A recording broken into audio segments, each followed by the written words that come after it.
¿cuáles son los errores más básicos que ves cometer a estos emprendedores con los que se meten en el pie solito en su proceso por crecer y por servir a un mercado? Fíjate, el primero es al enamorarse de su producto y no enamorarse del problema. ¿Te acuerdas que habíamos platicado la vez pasada, que fue una charla bien larga, porque yo les decía, enamórense de su problema, jamás del producto, porque entonces el producto empieza a ser arcaico al problema en sí, que fue lo primero que te puso en el scope.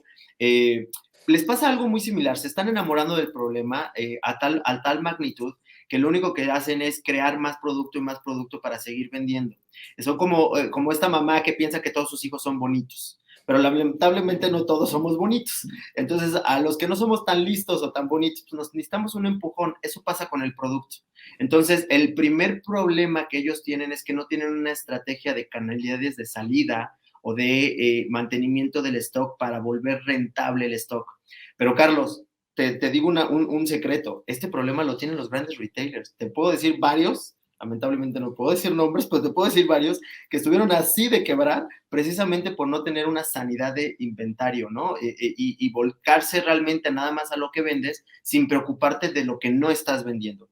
Entonces, cuando yo me acerqué a ellos, el primer de los temas es que tienen un sobrestock de producto que no han vendido y no saben cómo sacarlo, no saben cómo crear canales comerciales para poderlo sacar. Y entonces su inversión, por supuesto, la diferencia entre estas grandes industrias de las que venimos y ellos es que su capacidad de flujo pues es bastante reducida. Entonces, cuando ellos se enfrentan a que pierden su flujo para seguir reinvirtiendo, voltean y resulta que su producto lo tienen bajo su cama porque pensaban que no pasaba nada, algún día lo venderé, pero hoy ya tienen 5 cajas bajo su cama, ¿no? Ese sería el primer problema. Mira, lo que queda muy claro es que los emprendedores, si algo tienen es pasión por lo que están haciendo y autenticidad. O sea, son personas netas, como decimos en México. Ellos de verdad, oye, estoy vendiendo pijamas, zapatos, bolsas porque neta me apasiona. O porque, como dices tú, tengo una habilidad para hacerlo, o yo mismo encontré que había una necesidad en el mercado porque yo lo necesitaba y entonces lo estoy comercializando. Entonces, digamos que sí tienen esa parte, son totalmente auténticos, pero por otro lado,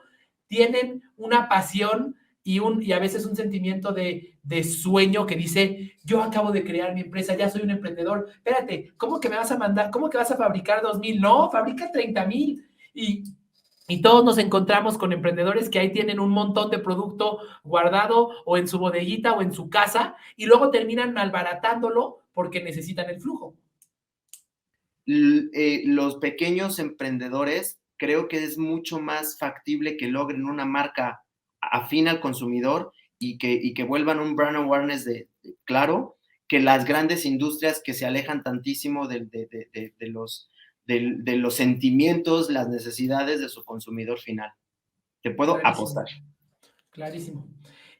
Ahora quiero preguntarte algo. Vivimos en un mundo en el que la conveniencia es un valor importantísimo para el consumidor. En la mañana tuve una entrevista en el radio y le decía yo a Marta de Baile, yo prefiero pedir mi comida en Uber Eats que pedir mi comida directamente llamando al restaurante. Porque la conveniencia que me da no tener que hablar con la señorita, que si me escuchó, que si me tomó el teléfono, que si me dejó colgado, me hace decir, pues sí, sé que le están quitando margen al restaurante y a veces Y a sé que ti. me, y a veces sé que me están cobrando más caro, Sí. pero prefiero la certidumbre de saber a qué hora sale mi paquete, en cuánto tiempo va a llegar, etcétera, etcétera, etcétera. Entonces, hablamos aquí de un ejemplo de los restaurantes, pero como los restaurantes, pues está la compra de productos. La gente, si les das a escoger si puedo comprar mis productos en una página que acabo de conocer o en Amazon o Mercado Libre, pues generalmente los segundos son los ganadores. Entonces, mi pregunta para ti es, en un mundo en donde la conveniencia impera, donde es tan importante, ¿cómo le hace un emprendedor para ganarle mercado a esos grandotes que ya están en esa conveniencia, que ya están ofreciendo esa experiencia integral? Honestamente, la respuesta es bien sencilla y vamos a poner el ejemplo de la comida, ¿no? Vamos a poner el ejemplo de la comida.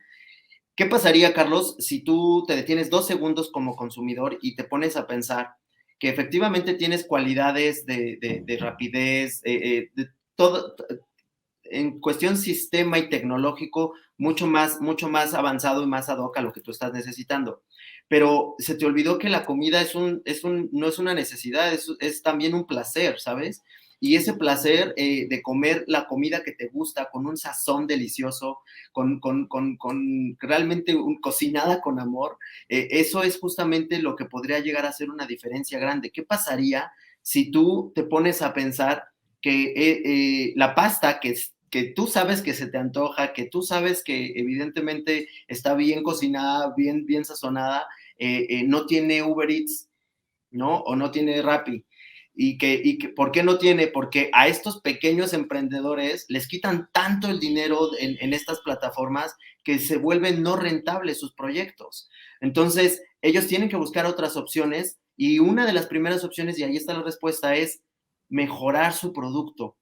Todos los días están pensando en cómo darle valor agregado a su producto, tangible e intangible. No se trata de nosotros, se trata de ti. ¿Cuál es tu meta? Mete esto en tu mochila del gimnasio, algo así, no me acuerdo cómo era el Sí, sí, discurso, sí.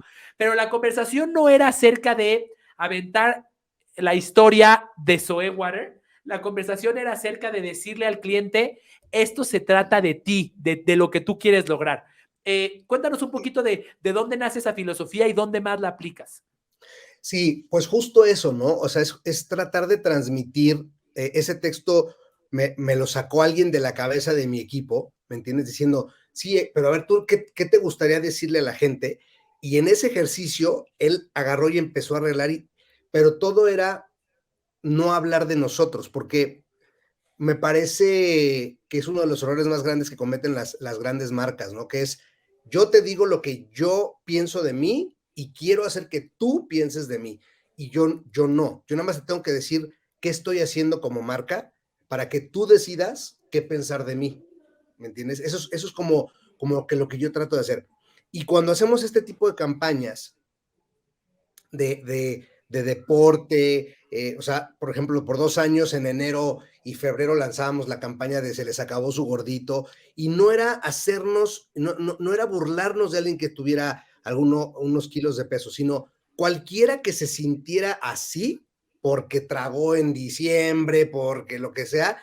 Entonces, ¿me entiendes? Esto siempre ha sido como tratar de que las cosas sean como te dije desde el principio, ¿tú qué piensas de Zoé? ¿A ti qué te gusta de Zoé? No lo que yo sé que hace Zoé, sino lo que tú sabes que hace Zoé, porque esa publicidad, esa campaña de marketing es la más auténtica porque viene de la gente que la toma y no de la gente que lo hace, ¿no? Entonces creo que es un poquito así. ¿Sabes qué me encanta? Que ahora que tengo el placer de conocerte y pienso en Zoé, digo, sí, claro que este cuate es el que lo lidera. O sea, veo una congruencia increíble. Veo que de verdad se ve reflejada tu personalidad en la marca y te lo digo como lo pienso y estoy seguro que todos los que nos escuchen deben de pensar lo mismo. ¿Cómo logras eso? ¿Cómo logras que lo que eres se vea reflejado en tu producto, en tu comunicación, en todo lo que me has contado, que es algo que para muchos no ocurre? Estoy seguro y voy a dar la primera parte de la respuesta que tú la dijiste al inicio. La primera parte es autenticidad.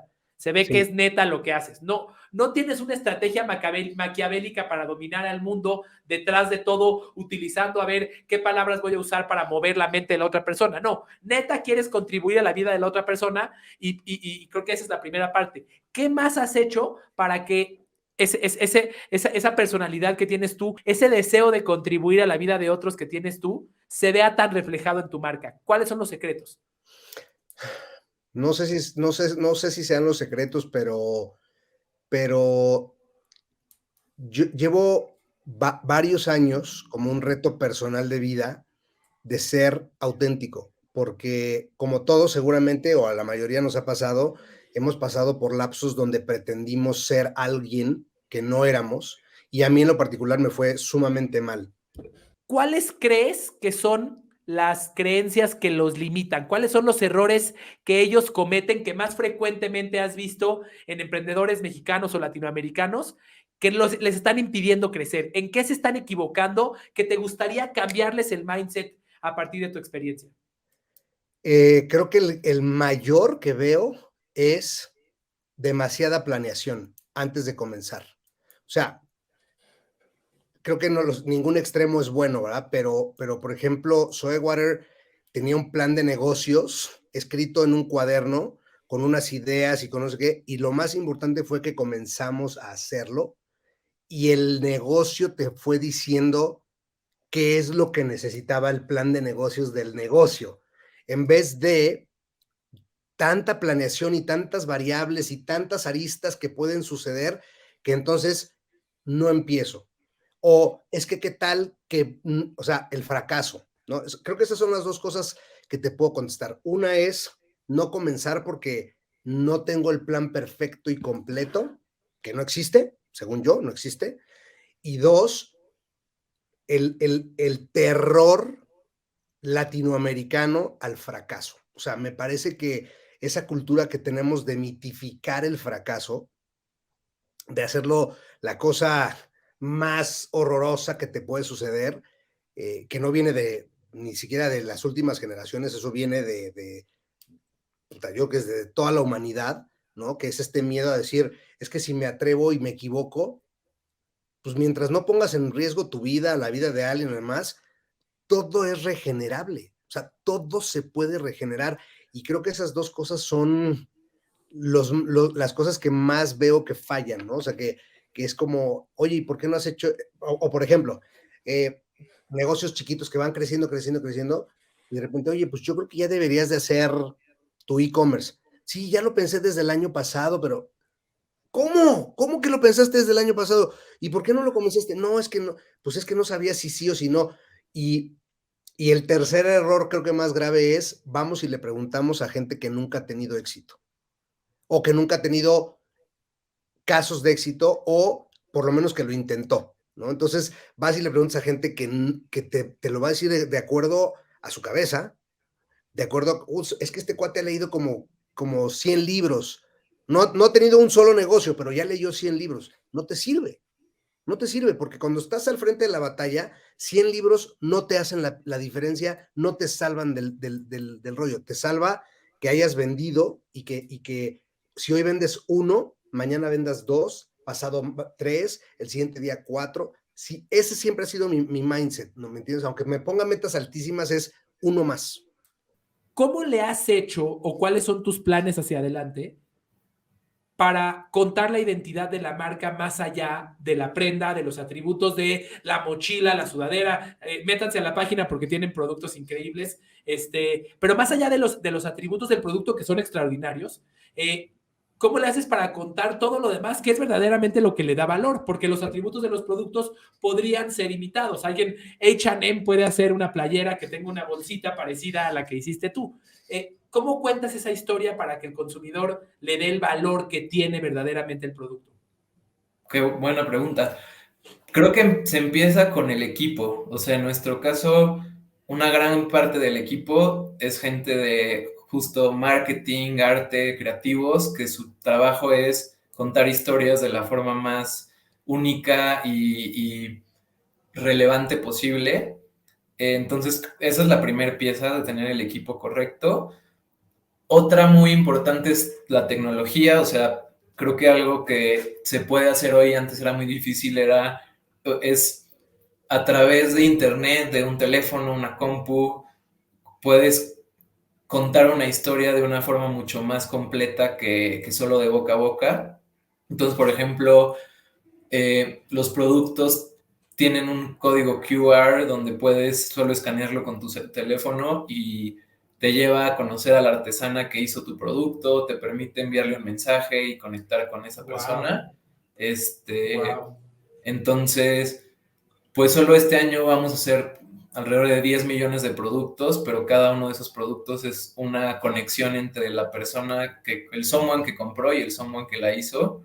Y ya que generas esa conexión, pues la gente empieza a buscarte mucho más y pues te puedes volver su marca favorita porque justo saben que con cada compra están teniendo un impacto y no se vuelve algo abstracto, sino que saben a quién le generaron ese impacto, pero no solo eso, sino que también el artesano o artesana que hizo el producto sabe quién lo está usando y esa parte no es tan obvia, pero es increíble porque pues para los artesanos saber que alguien en Francia o en Estados Unidos lleva su mochila por todos lados, también es una fuente de orgullo y hace que la gente en las comunidades pues retome este oficio y esté muy contenta de hacerlo.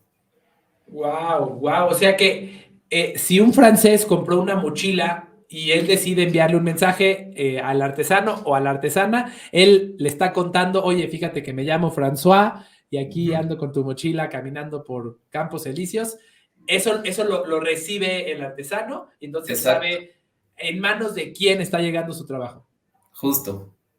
Qué padre, qué padre. Ahora quiero preguntarte algo más. Esto arrancó hace 6 años y el equipo y el número de personas que trabajan dentro de la empresa y el número de personas impactadas cada vez crece más. Quiero preguntarte, Antonio, ¿cómo hacer para mantener la esencia de la empresa que tenían tú y tus 2 socios hace 6 años, hoy que son muchas más personas, gracias a Dios, las que se ven involucradas con ella? Buena pregunta. Ahí creo que es mucho poner desde nuestros procesos de entrevistas, además de fijarnos que tengan el talento y las capacidades, el por qué están entrando es de nuestros filtros más grandes. Entonces, creo que hoy en día todas las personas del equipo, gran parte de su razón para estar con nosotros y no en cualquier otro lado es también el impacto que tiene su trabajo. Solo eso ya ayuda muchísimo porque al final tienes 100 personas con el mismo objetivo y con la misma motivación. Y luego es, incluso en este mundo que es mucho más digital y por computadora, tratar de que las personas se conozcan entre ellas, asegurarnos de que todos van a las comunidades lo más posible y conecten con el impacto de su trabajo. Pero diría que es pues, este filtro de cómo escoges a la gente que va entrando. Tratamos de usar obviamente muchas referencias internas para como un filtro de quién puede ser buena elemento del equipo, pero es un trabajo diario, quizá de los que más tiempo nos toma a los fundadores hoy en día, es como mantener la cultura y asegurarnos que todos están por las razones correctas.